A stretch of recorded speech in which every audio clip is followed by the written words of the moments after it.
मराठा आंदोलकांवर सुमोना चक्रवर्ती संतापल्याचं पाहायला मिळालं। कुलाबा ते फोर्ट दरम्यान आंदोलकांकडून गैरवर्तणूक करण्यात आल्याचा प्रकार समोर आलाय। आंदोलक गाडीच्या बोनेटवर आणि काचांवर बुक्क्या मारत होते असं सुद्धा सुमोना चक्रवर्ती यांनी म्हटलंय।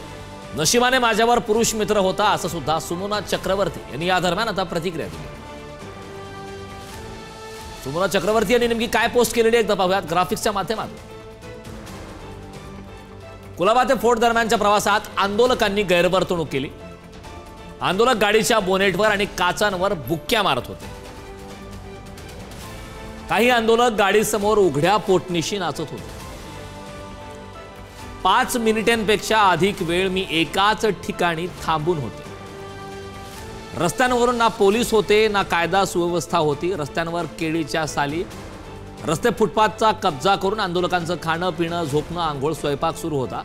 अनेक वर्षांपासून मुंबईत राहते पण मला पहिल्यांदा तेही भर दिवसा असुरक्षित वाटलं। नशिबाने माझ्याबरोबर पुरुष मित्र होता, एकटी असते तर काय झालं असतं असं सुद्धा सुमोना चक्रवर्ती यांनी म्हटलंय।